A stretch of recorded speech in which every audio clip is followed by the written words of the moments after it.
Oh wait, what episode are we on? 14. All right. Hey, what's up, everybody? Welcome to the Movie Backlot podcast, episode number 14. This week, as always, I have my two co-hosts, Alexander. Are we sure it's episode 14? I'm pretty close. I mean, I think so. I always go on the thing and look them up and down just to make sure, but I'm off most of the time. This time, I'm pretty sure it's 14 though. Okay. And we also have Dylan. Hello. He wasn't here last week, but he made it back. I did. The return of Dylan. Yeah. So as always, I guess we'll start with the box office, and we could talk about the movie that's number one this week. So well, with box office, we should probably point out that it's Memorial Day weekend, so this is not the final intake. Yeah, the final intake will be. This is just the weekend of. Yep. So. Okay. The box office numbers for the weekend, as everybody could expect, X-Men is at number one with 90.7 million. Didn't beat Godzilla. It didn't, but it also wasn't in IMAX, and I saw Godzilla in IMAX this weekend because of that. So, the reason I was saying before about what I was gonna say is that we can talk a minor bit about X-Men a little bit, just because I don't know, just to see what I don't know. I know we all loved it pretty. Be careful what you say, because I have a feeling our X-Men conversation might go on for a little longer than. Yeah, no. We already liked it. You guys both like it way more than me. Yeah. Maybe not way more. You guys both like it a lot. Let me say this. I liked, in terms of the superhero movies this year, I like Winter Soldier a little better. Same.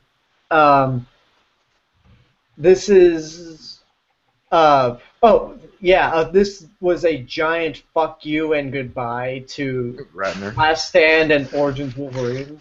Yeah. And we have all eaten our words about Quicksilver. Yeah. Oh yes. Like at my screening, when that scene happened, like all my friends looked at each other, and we were like, "Did that just happen?" Was that the scene where after they break Magneto out? Yeah. Yeah, I mean, like that scene was really good. It was amazing.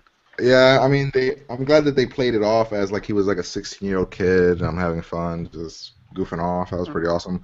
How he steals stuff also. Yeah, that was awesome too. How he had a bunch of crap. The one thing I wanted to say is did you guys find it at any time during the movie when you were watching it boring? Were you ever bored?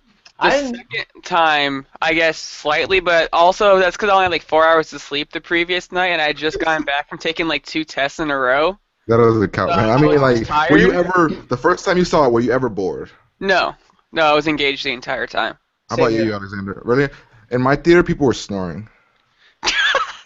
Were they the Last Stand audience? I don't know. No. Oh, I don't know. People were snoring, and then some people, when they were leaving, because we went to the 10 o'clock showing, and people in the audience, when they were leaving, they were like, "I stayed up for this piece of shit," and they were just cursing up a storm. I was like, "Oh my god, what's going on here?" And when I saw it a second time, because when I saw it screening, there's no trailers, but the second time I paid for it, so there were trailers. And before the movie started, they played the Hercules trailer and it said "from Brett Ratner," and there was this one guy in my theater that started booing.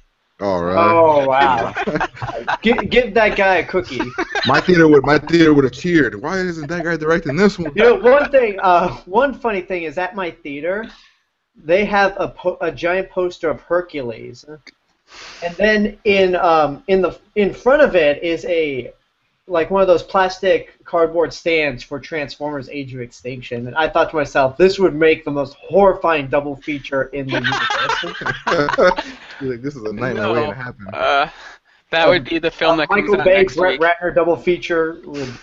It's like in the movie where they make your eyes stay open with the little toothpicks. Because so I wanted to ask you guys if y'all were ever bored, because people in my theater literally fell asleep. They were bored, and I understood because not much happened in the form of a lot of action. I mean, there were some scenes, but there was a huge 45 to 50-minute gap with nothing, of just like a lot of dialogue, a lot of humor, but no real action. And I was wondering if maybe those people were expecting that, like more action based, and they got this. Yeah, Yeah, because Sounds I was like on Twitter and some people were complaining about how it was boring, and I can only see that if they wanted to go in for a ton of action scenes. There's only like what, maybe 3 or 4, and they're all pretty short.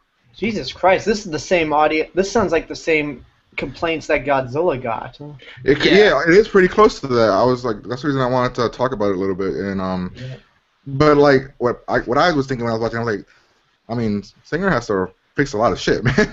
He has to go in there and fix. So a lot of the dialogue was needed and he wasn't even able to fix everything. Some things are still like left unanswered. But I mean, he went in there and tried. They have to ignore Origins at this point. Yeah, just ever since First Class, they've been slowly writing Origins out of the continuity.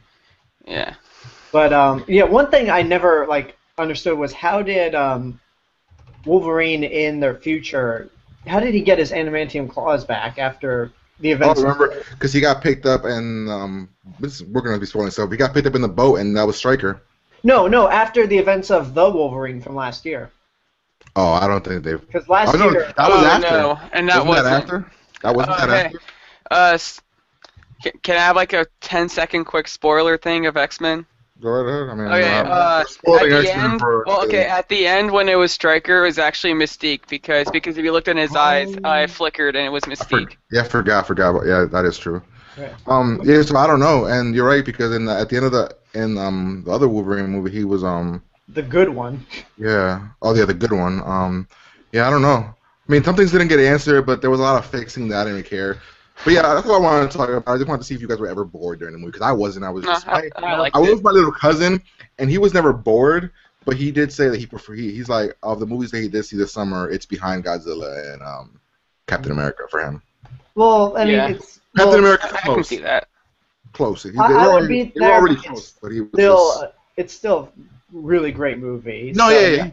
He was just, because every time I go to the theater, I'm trying to take him because he can watch a lot of movies, and he was just, I always asked him like, so was it better than so and so, and he was like, it's a little better than his quote was like, it's a little better than Captain America's a little bit better, but Godzilla's just way better. Like I was like, wow, I thought you would have. I mean, he's like 14. I thought he would have not loved Godzilla because of like the whole boring parts, I guess. Yeah. But he liked it. Speaking of Godzilla. Yeah. Well, I mean, like really briefly, X-Men cost.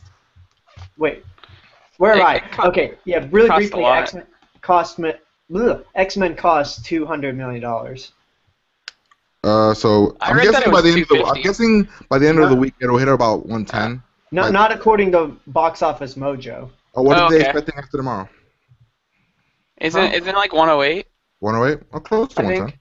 Or we'll see what happens. Those are the Saturday estimates. At least was 108. No, I mean right now it's at 90. So I mean, it would have to go really good today and really good tomorrow for it to. I mean, either way, it's going to be a great opening. Coming at number 2, of course, it was going to drop off after the $92 million opening or whatever. But Godzilla with 31.4, still strong numbers. The budget on that is 160, and it's made 148 million domestically. So yeah, it's good. And shock to me, at number 3. Adam Sandler's Blended. You know what? This was 14.2. Last show I predicted that the top 3 would be X-Men, Godzilla, and Blended, and I was fucking right. I was on the money. I thought Blended would have easily been at number 2. It's Adam Sandler, man. It's Sandler. Exactly. Remember his last movie, Beat Pacific Rim? Grown-ups had 40 million. But Pacific Rim wasn't part of an established franchise like Godzilla and X-Men were. That's true. But Grown-ups made 40 million. I mean, this one made 14.2. This is particularly interesting because this only cost 40 million. It didn't cost like 70 million or 80 million like his past. Wait, Grown-ups 2 cost that much? And I think we've talked about this, and we've all been like, are they all just getting paid on vacation and all this other bullshit? Well, there was even an article. Yeah, you did bring up that article. There was an article confirming that Adam Sandler admitted that they were all paid vacation. Yeah, that was actually kind of fucked up, and I read that. That's the American dream right there. I thought it was a fake one, and I started reading it, and it turns out to be true. That is something that happened. Yeah, they're all paid vacations. Are you guys shocked that it's considered like one of Adam Sandler's worst movies? It is? I didn't see it. I didn't see it. I didn't either, but it's at like 14% on Rotten Tomato, which is the lower tier of Adam Sandler movies. I mean, way lower than Water. I Way lower watched than the Waterboy. Schmozno review, and Mark gave it a 3 out of 5, and Christian gave it a 2.9 out of 5. So that's surprising. Yeah, the crazy thing is that YouTube reviewers aren't as harsh on it. I'm noticing they're not hating, but I think it's because they're like, "What's Sandler? You expect things." But I think like professional hardcore writers, they have to judge and be like I watched the What the Flick, and Ben, he called it the worst Adam Sandler movie he's ever seen. Then clearly this guy's not seen Jack and Jill. No. He even said, the other people on the show even said, like, oh, you clearly have, like, it's not worse than Growing Up. He's like, no, those movies, I know they're dumb. This thing had potential, and he's just really upset. And I think he gave it a 0.1 out of 10. Like, did you not see Jack and Jill? Did you not see 8 Crazy Nights? He said he enjoyed those better. And oh my god. He's saying it's not. He's like, and at the end he's like, I'm just making a point. He gave it a 0.1. Oh man, I'm probably gonna have to see this movie just to see what it's the other people all hated it, but like the highest it got there was a 4. One of the critics said it was harmless. I didn't watch it. I was going to. I really was looking forward to seeing it because I'm like, it's Drew Barrymore and all of them. I'm gonna watch it, and then I started seeing the reviews, and I'm like, damn you, Adam Sandler, damn you.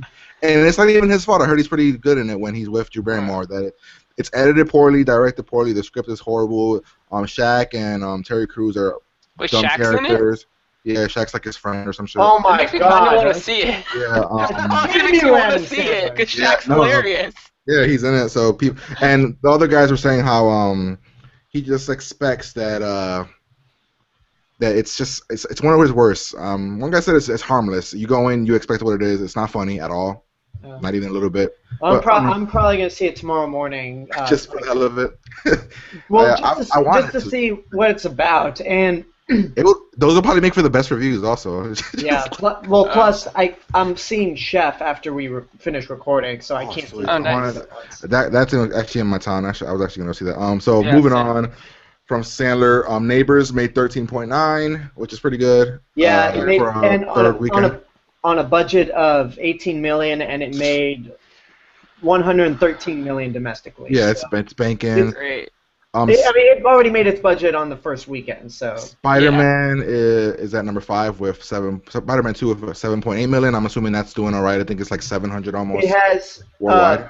Probably worldwide, but domestically it has 184 million, and that's not good for. Box Office Mojo doesn't even list the budget. It's that much. I read the budget. We went over too much. I read the budget was like 200 for the movie and then another like 200 for marketing. Wow. Something like crazy like that. Okay, I'm on the Spider-Man page for Box Office Mojo, and it says worldwide it's 673. I knew it was up there. Still behind Winter Soldier. Yeah, so. Well, it should be. Yeah, it should be way lower than that. Compared to that one. But that's the top 5 in the box office this week. Coming out next week, we have Maleficent and A Million Ways to Die in the West. And I believe Dylan, you saw it, but don't say anything. A Million Ways for Seth. Apparently, according to Dylan, it's a million ways for Seth MacFarlane to kill Dylan's soul. Yeah, don't say anything. Your facial expressions will say what the movie is. But yeah, this thing is not getting great reviews all around, actually. Have there been any reviews out? I've only read one. Not reviews, but buzz on Facebook and Twitter is what it is. I've only read one to where like someone said, it's okay. Yeah, it's mostly been okay to bad. People have just been saying, really disappointed. It's all Facebook and Twitter. Nobody really big or anything, but just... I just want to say one quick thing. It's not about the movie. I just want to say that there was this drunk girl behind me at my screening that was kicking my seat and commenting the movie, and even she walked out halfway through. Oh, this is bad. I was really excited about this. I'm still gonna see it, but given how much mixed reaction Godzilla's getting, I wish those frats behind me during my first viewing had walked out also. So we were all sort of excited to see this. If you guys ever watched our summer movie preview I don't know, what was it called? The Red Band trailer for Million Ways to Die made me laugh, but I laugh every time I see this trailer. I laugh every time I see this trailer. The trailer's funny, and then although the one thing I hate about the trailer, they have a gag at the end of one of the trailers that I don't want to say for people. Is it the cameo? Yeah, I don't want to say who or what it is because I don't want to spoil it for those who don't watch trailers. But I just wish they did. I wish they didn't show it. Oh, I know. Yeah. So, how about Maleficent? At all interested in that, or are you guys expecting an Alice in I'm Wonderland? interested in it. type of movie? I'm gonna see it next Friday. I might wait till it hits Blu-ray because I mean, Alice in Wonderland and Oz the Great and Powerful are not good, and this is Disney's third attempt. Yeah, I didn't like those movies either. Yeah, I might hold out on the theaters this. I didn't hate Oz. I just thought that Oz could have been way better, and I didn't like the Wicked Witch that much. So. Did they look good though, in terms of like effects? design? Yeah, I mean, the costumes were really good, and some of them looked okay, but it's kind of got like the Alice in Wonderland look to it, where at times the costumes and the people will look really good, and then all of a sudden the background and the CGI is really bad. Like there's a scene with a witch flying at one point in this thing, and it's pretty bad. Well, one thing I find funny whenever Alice in Wonderland gets brought up, my dad always points to the horse that the Red Queen's knight is riding, and says that looks awful. And it's like you're pointing to a horse that doesn't pop up that often. Yeah, I mean, I don't know. Maybe it'll be great. I mean, it's Angelina Jolie. But yeah, that's all that's coming out this Can week. I just say something real quick about Maleficent? The reason I'm excited for it is because I mean it's probably a red flag that it's a first-time director, but the director he was a production designer on Avatar, Alice in Wonderland, and Oz the Great and Powerful, which I all thought looked aesthetically pleasing. Also, that all just means that the visuals will be all right. Yeah, just because, which I'll be happy with. Well, production designer. From what I've experienced, production designer going to director is usually not a good turn. I've seen it's gone wrong several times. Like I believe the production designer for Jaws directed Jaws 3D. Wait, is that the one they go to Darien? Is that the one where they go to SeaWorld? Yeah. I like that movie. It's I guess in that really so bad it's good way. No, in that really this could have been awesome, but they fucked it up kind of way. I guess. How's that a good thing? And then the production designer for the first Thor movie and some other movies, maybe the Men in Black movies, directed The Cat in the Hat. God damn it. Well, that was awesome. No, it wasn't. There's literally a part in The Cat in the Hat where where there's a blatant advertisement for like Universal Studios, like the theme park, where it's like it freeze frames and the Cat in the Hat looks on the screen and goes, "This ride is just like the ones that you can find at Universal Studios." Ka-ching! And it keeps really? going. That's what it's in the movie? It's in the movie. And somewhere there, Dr. Seuss is rolling in his grave. No. Speaking about bad movies, I wanted to bring something up about Blended, and I was watching What the Flick, and this is gonna say what that movie ranks for the Ben Mankiewicz guy, and he said he would rather watch movie 43, and I got so happy. Wow. You got it. No. He said that, and I got so happy, but we can move on. I was like, we gotta get Steven to watch movie 43 again. I refuse to watch it. I will leave it. All three of us watch it on Netflix together. It's gonna stay in my head the greatness that it was. I will not watch it again. All right, so moving on to news and rumors and all that other good shit. News. Yeah, so turns out Man of Steel, Dylan, this is for you. Man of Steel got a name. The Man of Steel sequel. It's called Batman v Superman: Dawn of Justice. Because I was told that it doesn't mean versus. So yeah. It means like and. Yeah, like kind of. No, it it's gonna be. Like it doesn't. V never stands for and. I don't know where people got that from. People are saying that on the internet. Yeah, that's what I got it from. I just read it online. Well, those people probably need to go back to school because whenever it's something V, it's in like a lawsuit or exactly. Yeah, that's what I thought it was, and I thought that was cool. I guess I was hearing bringing up the case as Batman, so he's listed first. I think it was on AMC Movie Talk is where I heard one of the guys say that he in some type of like that's where I heard it that in some language it means and I don't know which one it is. I didn't really pay attention, but then the other guy mentioned that it's a law in court type thing. Exactly. Yeah. Which I find really too long. I'm a fan of it. I really I don't like the the fact that they're trying to make it more like a court case by putting the V and just saying Dawn of Justice, it's a little. I It's a wish it little was just Dawn of cliche. Justice, personally, but The guy in Movie Talk also mentioned that the fact that Batman is first, it means that he's the one with the problem. He has a problem with Superman. That's Yeah, what the but guy was saying in the courtroom, so I don't know if that means anything. I still think it would have been cooler if they just put a little more effort in to put that S in verses. Just a little bit more effort. Like, But- if they ran out of ink, we can't do it. We can't even Yeah, hit that but guy. I mean, oh, we're back. like Steve and I have it's pretty clear that we're not really anticipating this movie that much. Not really. Yeah, but the thing to really like, I'm so excited.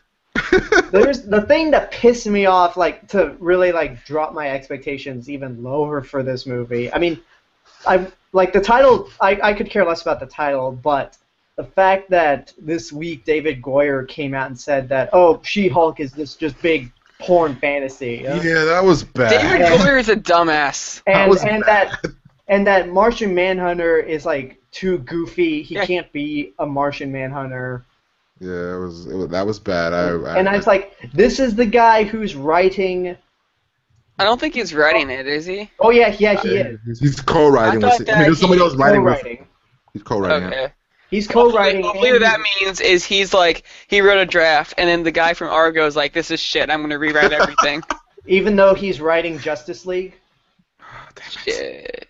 No. Yeah, like, How how can you say that? How can you say, like, She-Hulk is a giant green porn star? I don't know, because he's a dipshit. Not only that, insult the fans when you are writing one of the biggest geek things ever, starring the most iconic superheroine ever created by a man of all things. Didn't he also trash like Geeks or Nerds or something like that in that interview? He did, like he said, like, okay, how many of you nerds out there have heard of Martian Manhunter? And like he accused them, like, if you like Martian Manhunter, you've never had sex or some bullshit. Yeah, it was like pretty that. bad. It was pretty bad. No one likes David S. Goyer that I've ever met.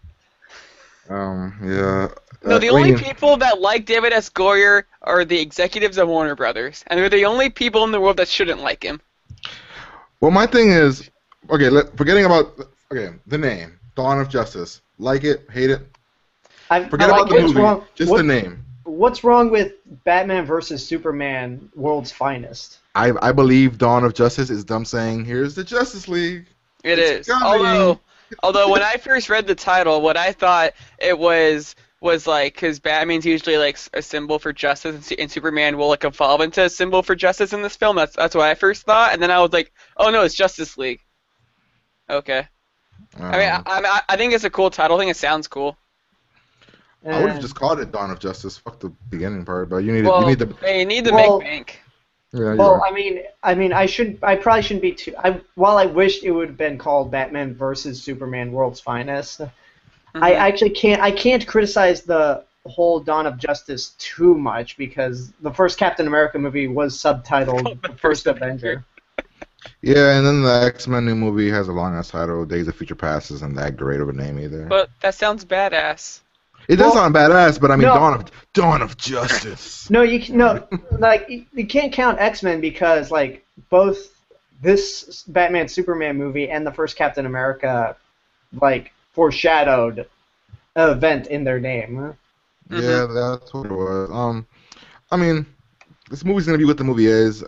I will never be excited about this until I see. I have to see it to see if I like. I have to see it. I can't really judge it anymore. I don't like Zack Snyder's style like I used to. I think he's visually awesome, but he can't write a story or run with a story really well. So all these characters, all these people in it are really bothering me. I mean, we all saw the image. I don't know if we talked about it. There's so much mixed reaction going into this movie that they're gonna have to back out from their release date. They can't go toe to toe with Captain America 3. No, then Captain moved, right? Or there was rumors about it moving or something. There was a rumor, but rumors don't mean anything. Okay. I don't think it has yet to move. This movie's gonna make bank anyway. If they want to make more, they gotta move because half of the people will go see Captain America, the other half will see this movie. Well, And they'll just be opening weekend. no, even then they won't. They'll have business stealing. each steal business from each other. They won't make the amount of money that I've heard that wants. the way movie studios work is their opening weekend is when they make the most money, right? And then weekends after that is when more of it, like a bigger percentage goes to the movie theaters. That's what I've heard. So the opening weekend means a lot for sequels happening. So I'm just shocked they wouldn't put one on the other end, like one in the beginning of summer, one at the end of summer. Who, DC? No, I'm just saying in general. Why? Like, I wouldn't even care if I moved. One's coming out at the beginning of summer, the other one's coming out at the end. I wouldn't even mind being the last. They just don't want to look like DC. DC just doesn't want to look like they're losing, even though they are. Yeah. Can't hide it, DC. It's going to be an interesting weekend whenever this happens. I'm still guaranteeing that one of them has to move. Yeah, one of them has. I mean, it'll be the smart move. So the next bit of news that we have here is that Gravity director Alfonso Cuarón is the first choice to direct the Harry Potter spin-offs. In the wake of one of the stars graduating college, we've got a Harry Potter story. Oh yeah, Emma Watson. I saw that picture earlier. Yeah, she graduated from Brown today. And I still have 2 weeks left. Look at you. So the series is called Fantastic Beasts and Where to Find Them. Cuarón directed The Prisoner of Azkaban, my personal favorite of the Harry Potters. This is a good news, I guess, if he's interested in this. Yeah, I mean, it's my favorite of the Harry Potter movies of the solo Harry Potter movies. Yeah, and I don't count. I mean, the last one is just I don't count those. I mean, I do count them, but I mean them as individuals. In terms of like one movie based off one book. It's my favorite one, and also that's the one with Gary Oldman, so he's awesome in that one a lot. So he's badass. Well, that's where we got introduced to Sirius Black. So. Yeah, he's awesome. So with this, we'll also bring up the Dylan thing. You had the news about Want me to say it? Yeah, you can say it, and then Okay. I want to ask the question after. There's also another rumor that Warner Brothers has also offered Alfonso Cuarón the Shining prequel, The Overlook Hotel. So they're working really hard to try to keep him in-house after Gravity. So my question is, which would you rather see? Fantastic Beasts and Where to Find Them. I think the bigger question is, why is there a Shining prequel in the works? Hey, it's happening. Man. If it's happening, you want a good director, right? Come on. But if Alfonso Cuarón's like, yes, this is what my follow-up to be. It's what my follow-up to Gravity to be. I'm pretty sure everyone would be pretty excited. So I mean, I'm not sure why. I don't even know what it's gonna. Nothing's out about this movie. It's all a prequel. It's all in the works, whatever. But we all know prequels are great, right? They're amazing. I mean, X-Men First Class was a good prequel. Yeah, that's the one that actually comes out and is awesome. I said you missed me saying because all prequels are good. You missed the all in my sentence. Yeah. Unless I didn't say it, so. I don't know, maybe. No, you did. Oh, I did? Okay, cool. So I was just picking like the one example of it actually working. So Dylan, you rather see him do the Fantastic Beasts and Where to Find Them? How about you, Alexander? Yeah, because I don't watch horror movies. I'd rather him do Fantastic Beasts because this is my first time of hearing a Shining prequel, and I think that Shining, like Jaws, should stay as it is. I've been hearing like these so-called rumors about how they wanted to for a long time. This is like the first time I actually read an article saying that they're actually going forward and have a name and have a director they want. And I'm like, oh damn, this is happening. It's happening. So. Well, I mean, if we're gonna get one, I guess I would want Cuarón to do it because he's awesome at like directing. So I would want him to do it because he's good. Yeah. But if he leaves and the project goes away, then I'm cool with that also. So. Yeah. Now we get into some bad news. Yeah, two. Okay. 2 for 1. Yeah, it's okay. It's rare when we get Marvel bad news. I mean, we're always praising the hell out of Marvel. Unless you're Philip. Yeah, who he doesn't really. He thinks everything about Marvel is pretty bad. Bad Marvel news, good news. Yeah, so this is the first time we're actually getting some really, really bad Marvel news. New people watching this will be like, who's Philip? Oh yeah, because he hasn't been on this thing in like that long. But so all right, so first off, the Cabin in the Woods director Drew Goddard, I think his name is. He was the showrunner for Daredevil. Got a lot of people excited because the Cabin in the Woods was awesome. Turns out he left. And a new showrunner is Stephen S. DeKnight. He was the creator and showrunner for Spartacus. Now, not only that, he's also a Buffy alumni. He's written a few episodes of Buffy the Vampire Slayer, like Goddard. So it's not like we're losing somebody great and getting somebody shitty. We're getting a guy that's pretty similar to Goddard, who hasn't really done much when it comes to directing. Plus, Goddard is just exiting as showrunner. He's still going to be on as like a consultant. So they didn't really lose Goddard. It's just he's going to go focus on Sinister Six. Right? Yeah, he's got to do. Yeah, like the reason he's still on in some form, but not as the showrunner, so he can go do sinister shit. Oh, he is.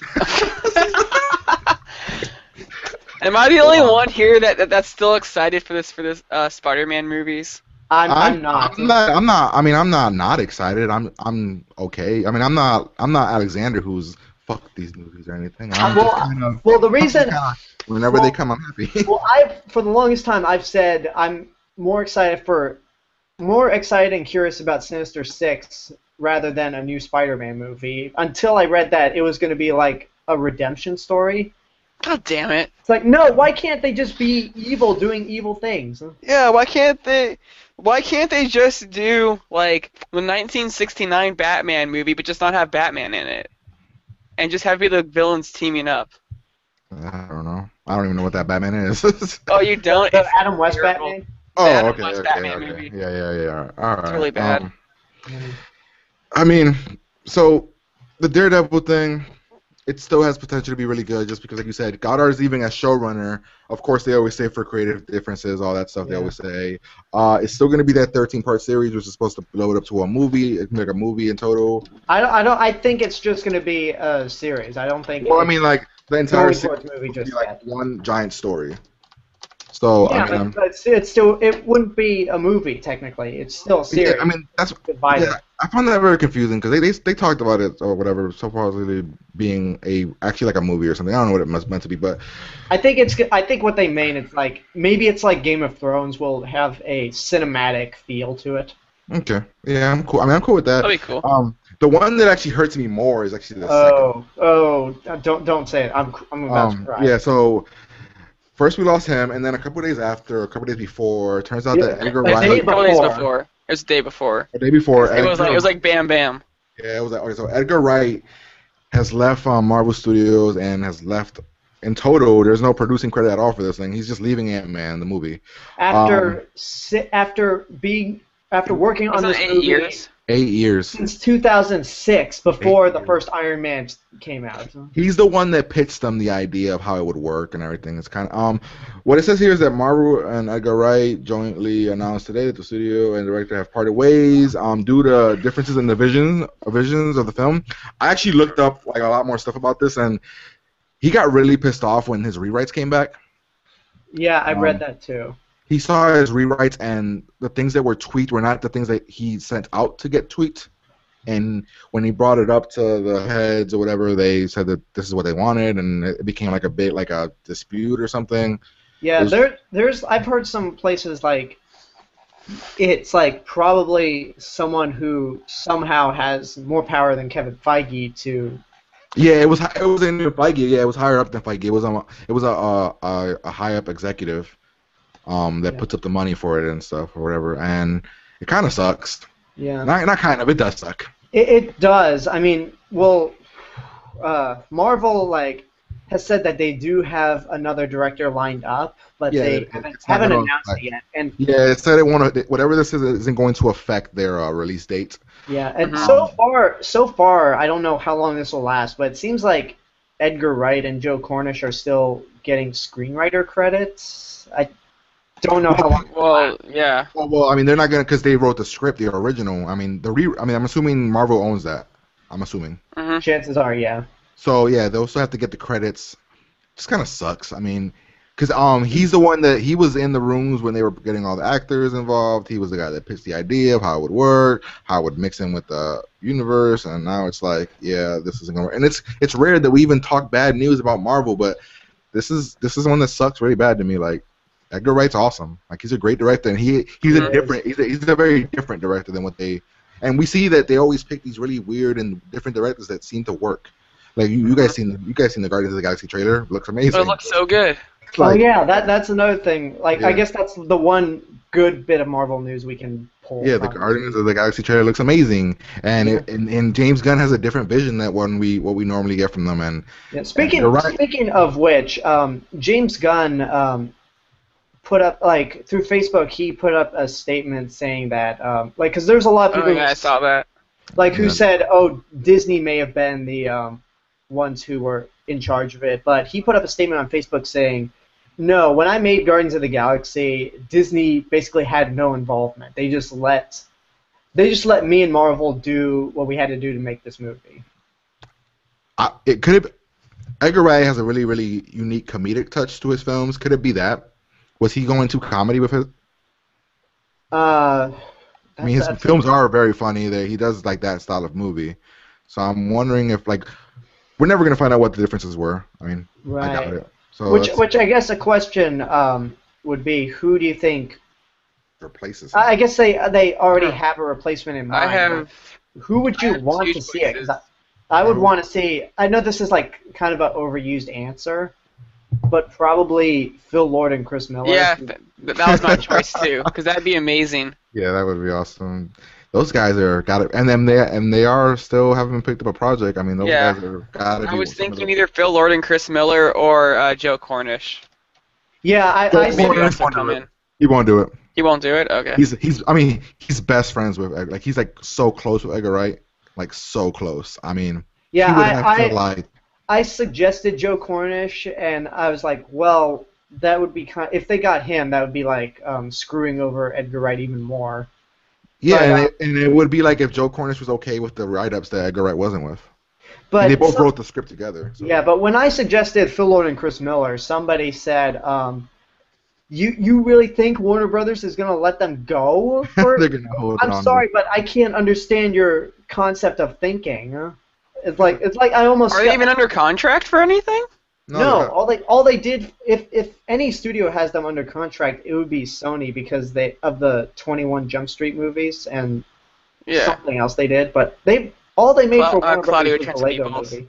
Although it was Sony Animation. Oh, that was Sony. Oh, it's Sony Animation. Okay. Yeah. Although he must not be under contract for that series anymore, just because he didn't direct the sequel. Or they didn't direct the sequel. Yeah. I like how you describe them as one person. I don't think they ever signed for multiple movies. I think they signed as they go, which is because remember when the movie finished, they wanted them for the Lego movie, and they were like, we want to do other things. This could be something way different, and it would get them in with Marvel, and they would. But how much would Marvel let them do it their way? Is the question. Marvel does, but Marvel lets everybody do it their way. That's why the Edgar Wright thing was so weird.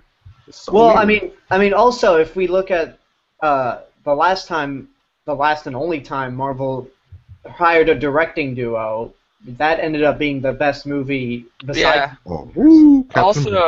Also haven't Phil Lord and Chris Miller's movies performed a lot better at the box office than Edgar Wright's films? Yeah, Edgar Wright's films never perform great because they perform better overseas. They perform well in London. Yeah, because they are from over there. Mm-hmm. I mean his Cornetto trilogy. I would love to know what it was, and I mean he said it was the rewrites weren't what he wanted and all this other crap, but I would love to know exactly what they were tweaking that he didn't like. Yeah, I was really sad when I heard the news. It was heartbreaking to hear that. For a while I didn't believe it. I kept thinking it was these fake ass stories, like rumors. Oh, these aren't real. And then I started seeing everybody doing it. I'm like, oh, son of a bitch. No, it's like two signs to know if it's fake or not. If Deadline picks it up. If it's on April 1st and if it's from Latino Review, then chances are. Actually, they got Latino Review got one right. I mean, they got the big one right about I think they got his right, the Ant-Man thing right. They were the ones that talked about it. Yeah, but I didn't hear it from.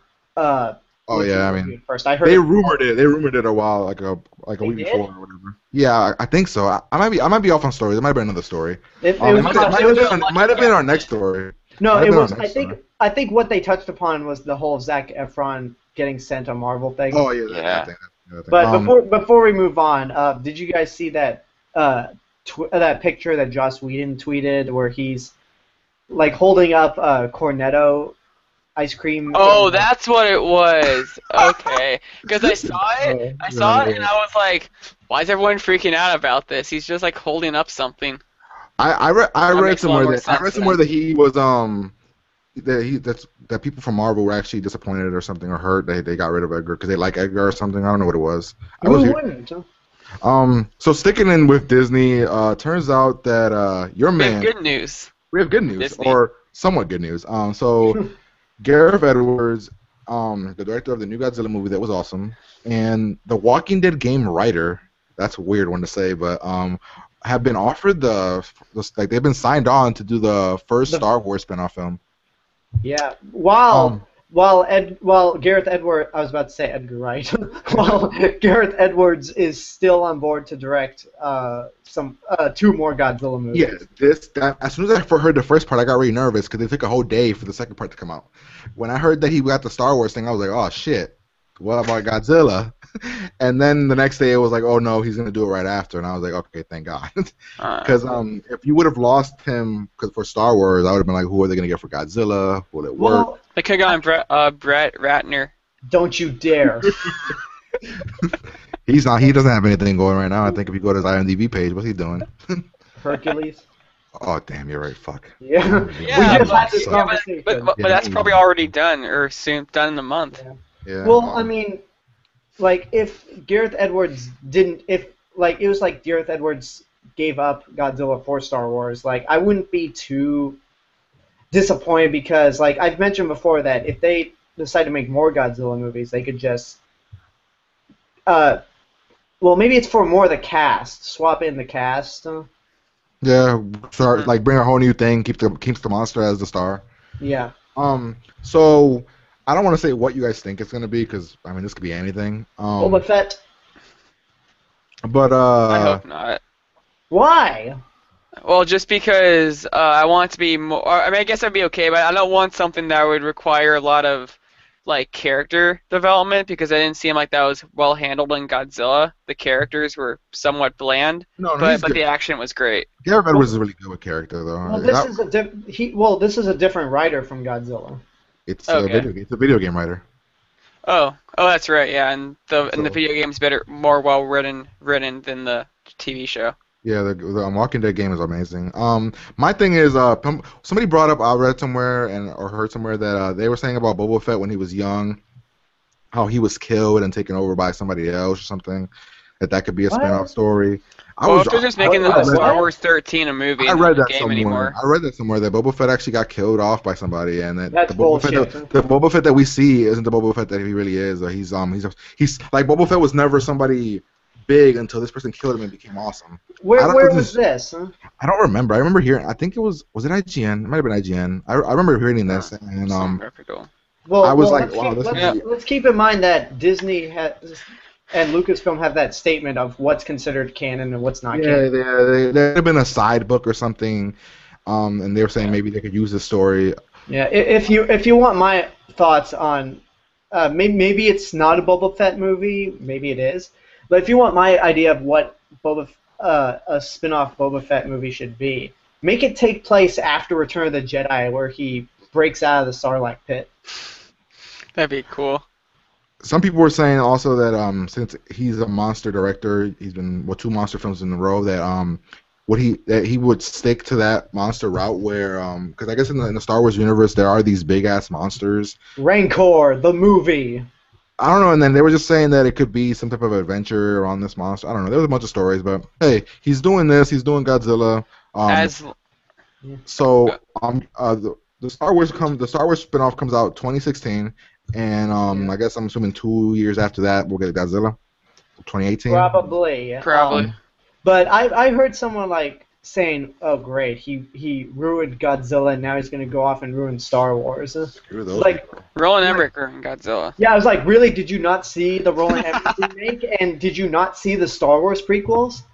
Although as long as the prequel does not have Jar Jar Binks in it and does not focus on him, I think we're good. I think everyone's learned from the prequels well enough to not put in Jar Jar Binks. Well, eventually kill him off in episode 7. Like the opening scene is Han Solo just just shooting Jar Jar. In the cantina, Han shoots first. Yeah, Han shot first, and it's just Jar Jar trying to start a conversation. He just shoots him. Sorry about this. That would be funny if something like that happens. Like, what if like Jar Jar is like, I don't know, like just automatically dies at the beginning. So the next bit of story that we have here is that turns out that Joe and Ethan Coen are going to be writing the script for this untitled Cold War movie with Tom Hanks and maybe directed by Spielberg. How awesome is that? Those four names together. That is, that it's gonna sweep the Oscars. Like Joe and Ethan Coen, Spielberg and Tom Hanks making a movie together about the war. That has Oscar written all over it. They don't have a name yet. It's based on a book or something. Or I think it's a book. When is this supposed to come out? There's no date. It was it keeps getting pushed back. I know at one point it was 2015, but it got pushed back, so I don't know. They don't have a date yet. When I was reading the articles, there was no date.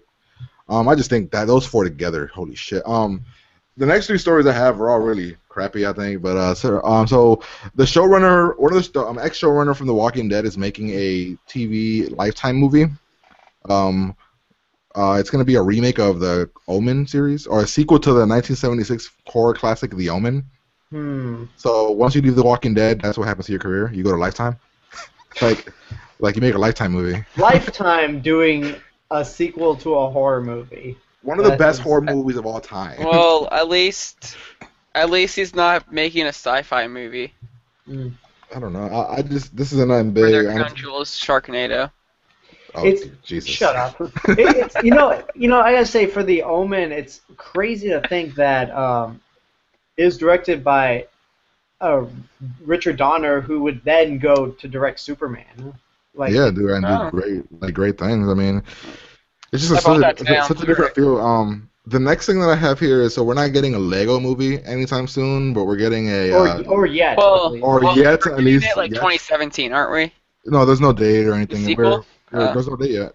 I don't think there's any date. I thought it was 2017. Well, if you want a Lego style movie in 2016, there's a spin-off coming called NinDjango. So yeah, that's happening. Oh, that's how you pronounce it? And then the sequel's gonna be. Okay. I mean, well, because what I was thinking, it was like Ninja Go, and they were gonna get Vanilla Ice to come in. God damn it! And sing Go Ninja Go, and it'd be great. Like, and it would sell me. I mean, I'm going with NinDjango. I mean, I don't know. And then the sequel's gonna be NinDjango Unchained. That would be amazing. But the only thing, directs. Like, I'm at this point like too old and too poor to play with Legos unless it's a video game and it has Marvel characters. Like $140 for a box. I know, it's crazy, but I saw them at Walmart. And I was like, holy shit! But I gotta say, when are we getting that that Generation 1 Bionicle movie? Yeah, that's happening too. Well, I mean, I hope didn't that they? happens. Because I remember they made one. Oh, I mean, theatrically released. Okay. Now that Lego's bigger than ever, because I mean, I remember owning one of those old Bionicle figures, and those commercials they had were really cool.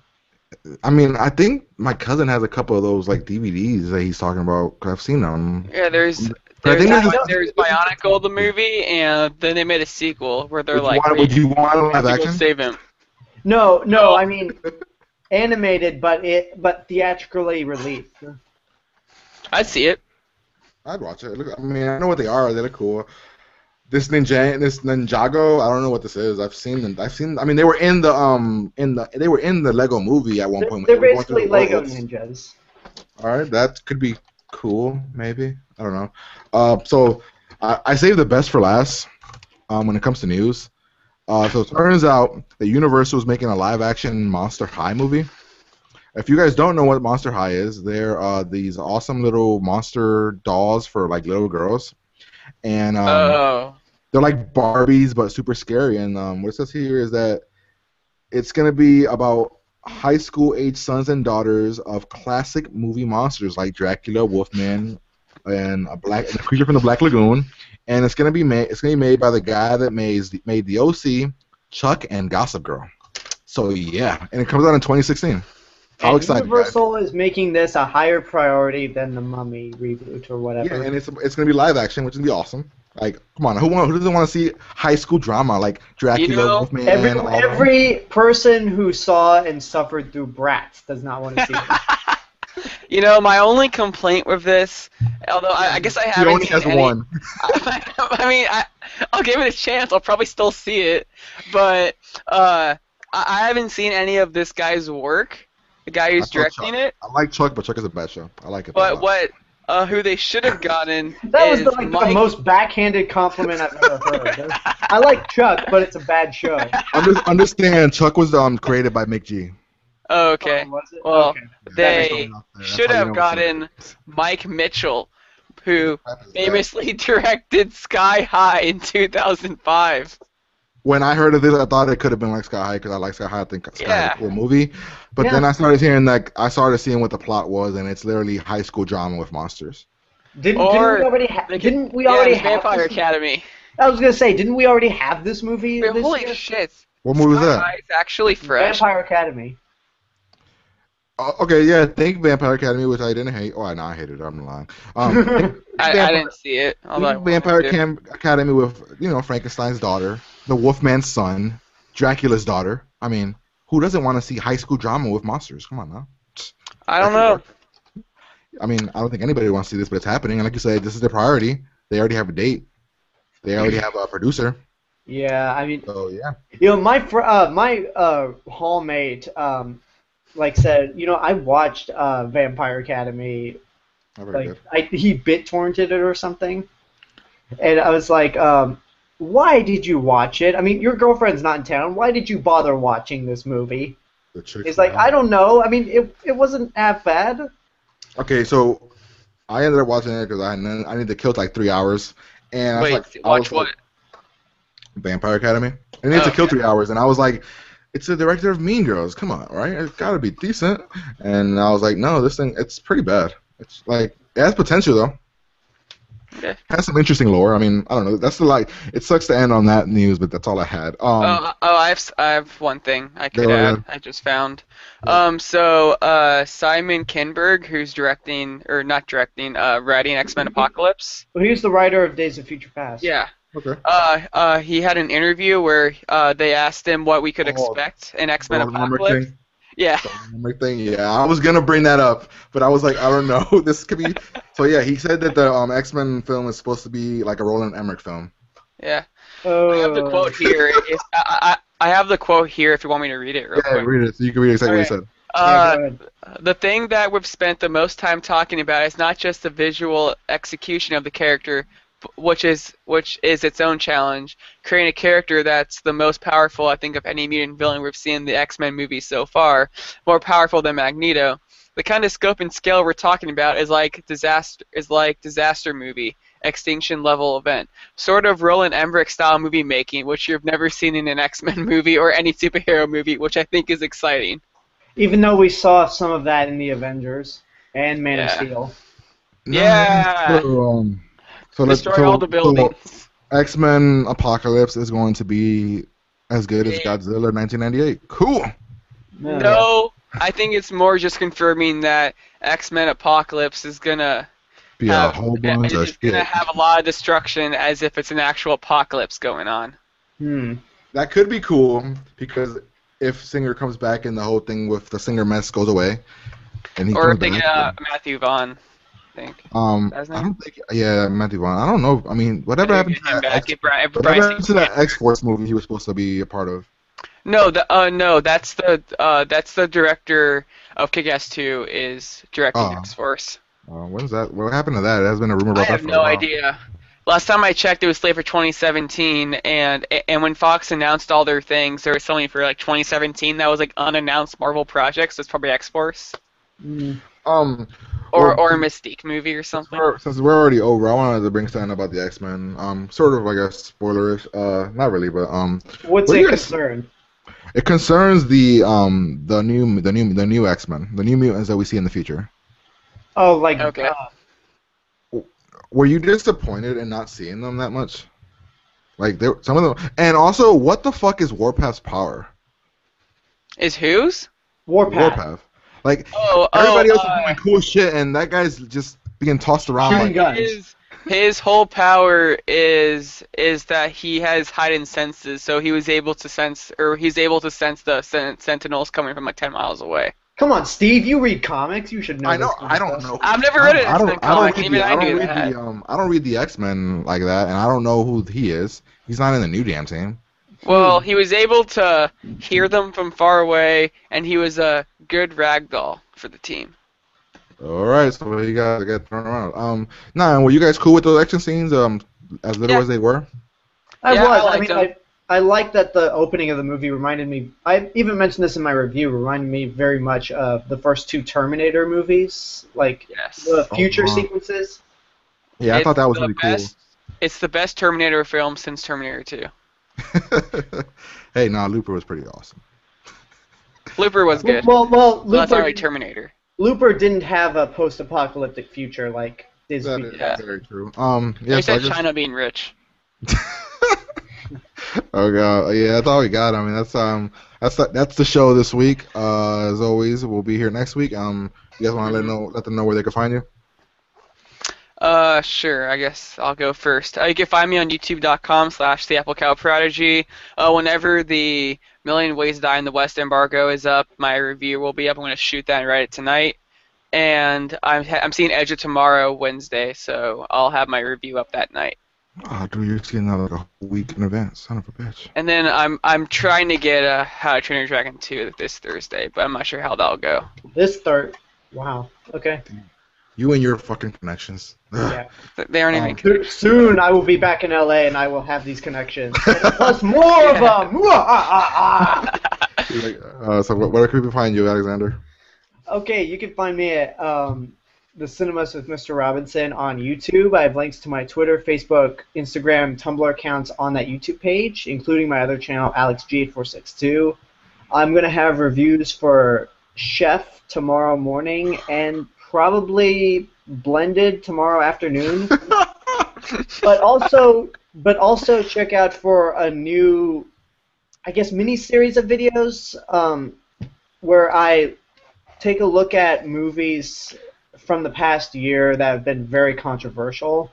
I took a look back at Star Trek Into Darkness and decided to make a video on like how does it hold up after a year, since it's been a pretty controversial. That's a really good series. That's a really cool thing actually. Like, what are you gonna title it? You know yet? The title is called Back from the Future. Oh, that's awesome. Love it, dude. Love it. That's awesome. Yeah. I mean, I had to look up if that was a YouTube series, and awesome. I might have to do a little more looking, but so far I don't think there's any YouTube show called Back from the Future. That's awesome.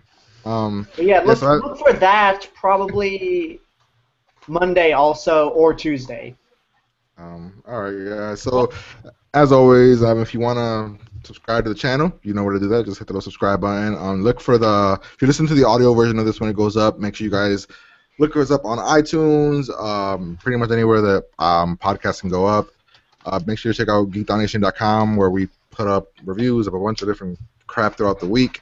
And I don't know, we're out of here. We'll talk to you guys next week, and hopefully movies don't suck this week. See ya. Oh, well, you're gonna have a hard time. Wolverines!